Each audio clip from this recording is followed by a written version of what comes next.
बिहार में जहरीली शराब से हुई मौत के बाद मुख्यमंत्री नीतीश कुमार ने मंगलवार की सुबह हाई लेवल बैठक बुलाई। यह बैठक 7 घंटों तक चली और 7 घंटों की मैथरान बैठक के बाद बिहार के डीजीपी और अपर मुख्य सचिव चैतन्य प्रसाद ने मीडिया को कई एक जानकारी सामने दी है। आप भी इस जानकारी को सुनिए कि किस तरीके से शराबबंदी को लेकर के मुख्यमंत्री ने क्या कुछ निर्णय लिया है और अब तक कितनी लोगों को सजाएं मिल चुकी है। इसमें सबसे जो इम्पोर्टेंट बात है वो ये है कि एक तो अपनी इंटेलिजेंस मशीनरी को गेयर अप करना है। हमारी जो इंटेलिजेंस मशीनरी है वो पुलिस हेडक्वार्टर्स के लेवल पर भी है और डिस्ट्रिक्ट लेवल पर भी है, और उनसे एक्शनेबल इंटेलिजेंस जनरेट करवा के और लगातार जो है वो रेड्स करनी है। लगातार जो शराबबंदी में विरोध उत्पन्न कर रहे हैं या शराब का व्यापार करने की कोशिश कर रहे हैं उन पे सख्त से सख्त कार्रवाई करनी है। अगर हमारी सेंट्रल टीम यहाँ से जाती है स्पेसिफिक इंफॉर्मेशन पर किसी भी जिले में और उसके किसी भी थाने में, और वो सेंट्रल टीम के द्वारा अगर किसी प्रकार की कोई रिकवरी होती है तो संबंधित थाना प्रभारी को तत्काल निलंबित किया जाएगा और शो कॉज जो है वो हायर फॉर्मेशन पर भी किया जाएगा और जिम्मेदारी फिक्स होगी। ये दूसरा पॉइंट है।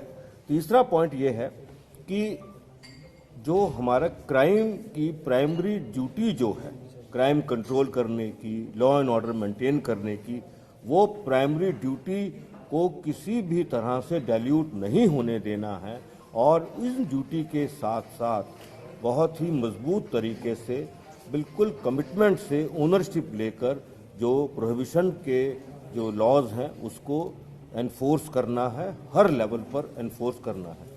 जो वायलेटर्स हैं उन पे बहुत ही सख्त कार्रवाई करनी है।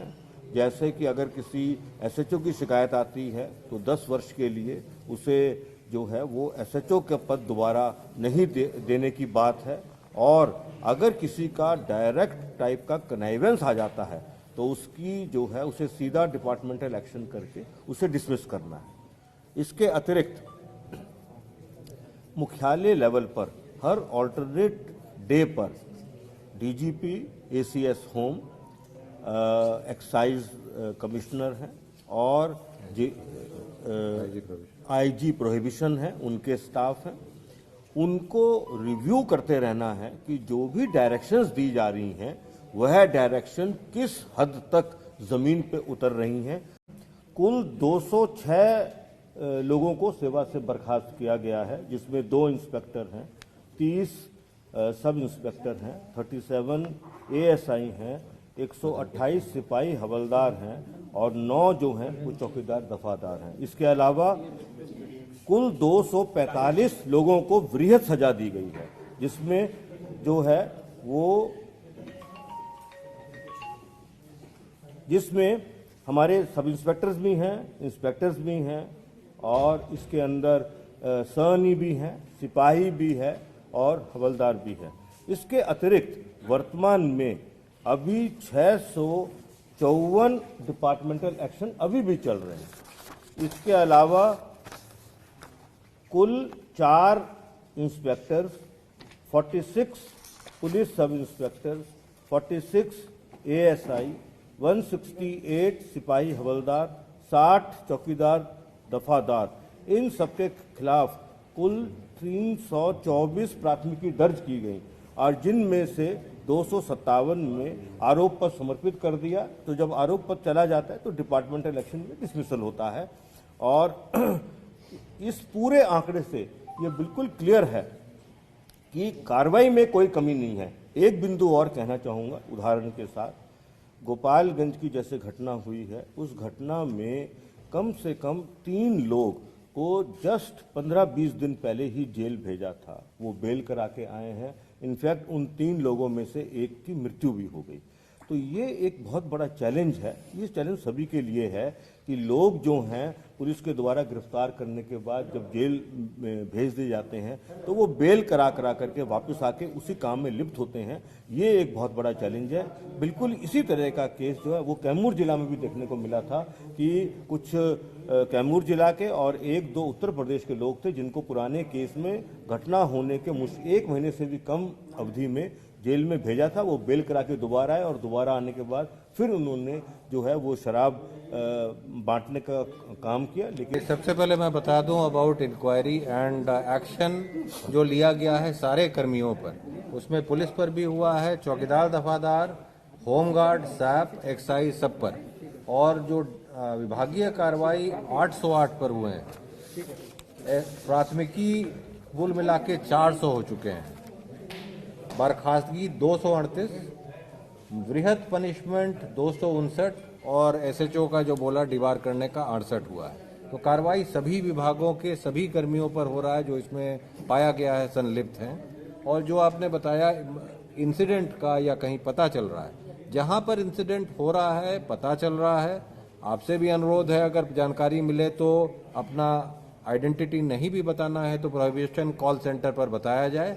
और लगातार रेड्स हो रहे हैं। अगर फिगर आप जानना चाहेंगे तो जिस गति से रिकवरीज हो रहे हैं, अरेस्टिंग हो रहे हैं, वो पूर्व में कभी नहीं हुआ है और ये गति हम लोग बढ़ाते जाएंगे और पूरी कड़ाई से कार्रवाई होगा।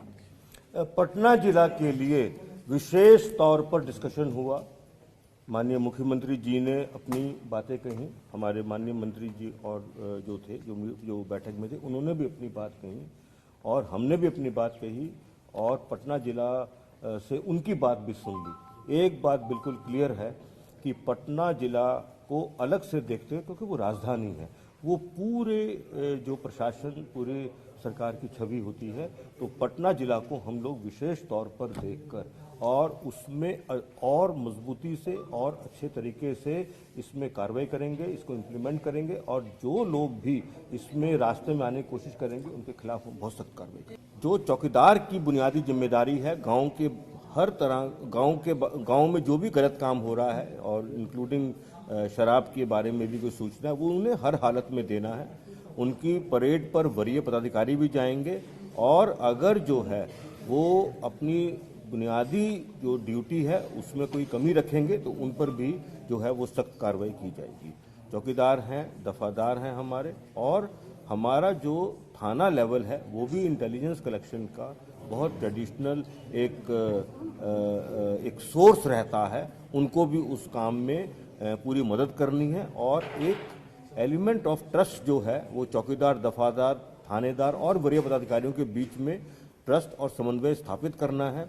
पब्लिक को अपने साथ रोप इन कर लेना है ताकि जिस प्रकार का सूचना, जैसे ही कोई सूचना मिले उसमें उनका नाम पूरा गुप्त रखते हुए और मजबूत से मजबूत कार्रवाई की जा सके। यही अभी बुनियादी बातें हैं, इन पर जो डायरेक्शंस हैं वो दिए गए हैं। इनका इम्प्लीमेंटेशन बिल्कुल सीरियसनेस से और इसके वायलेटर्स पे बहुत सख्त कार्रवाई करने की जो निर्णय हैं वह हुए हैं। निर्णय ये पहले भी थे, इनका इम्प्लीमेंटेशन पहले भी हुआ है।